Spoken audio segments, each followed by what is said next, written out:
welcome back to another episode of AB in Focus. I'm Tala Michel Isa, Chief Reporter at Arabian Business. Here with me today is the CEO of BAT, Tadeu Luis Marroco. Thank you for joining us today. It's a And pleasure. thank you for coming on to the show.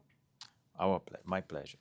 So, a lot to discuss. There's been a lot in the consumer preferences space that's changed, obviously, with the rise of new categories. So, let's talk about BAT's transformation. What can you tell us about that to set the scene for this interview? Yeah, it's a very exciting time for the industry and for BAT in particular. We have a clear ambition to become a predominantly smokeless organization by 2035. And the beauty behind that is the fact that we'll be able to offer consumers who want to continue to use nicotines a much lower risk way to enjoy nicotine through these different products that we call smokeless products. Obviously, it's more of a traditional industry and you have to pivot and be agile in this day and age in business.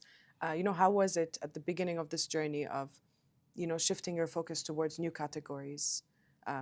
What made you take that decision to, like you said, advocate for a more smoke-free? When you consider the impact of the financial in our organization, cigarettes is the biggest contributor at this point in time. What we are doing is using most of those financial resources to fund the transformation towards these new products. And we have to create new capabilities as we transform along. So capabilities that we didn't need when we were essentially a cigarette organization.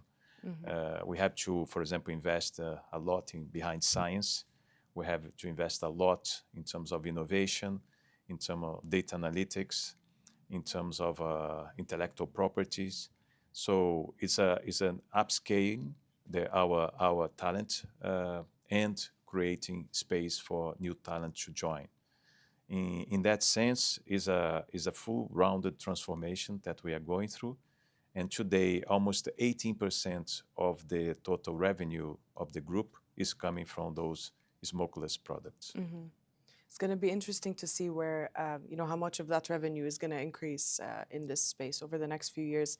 But let's talk about the Middle Eastern region, and then we'll move on more specifically to the Gulf. So let's maybe talk about BAT's current market position in the Middle Eastern region. How much has it grown specifically in the wider Middle East? It's a strategically very important for BAT, the Middle East region. It's all been running through here. We have in this area more than 40 different nationalities with more than 2,500 employees. So it's a very important setup for our organization.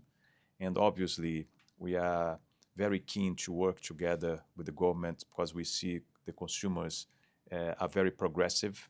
They want to experiment and try these new products. And in that sense, we see the potential of growth. And on top of that is a place where we are very excited about the talent that we can get, not just for the area itself, but also for the rest of the group.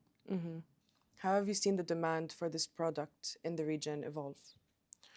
What we are seeing worldwide is a tremendous growth of nicotine pouches, even in places where there is no oral tradition.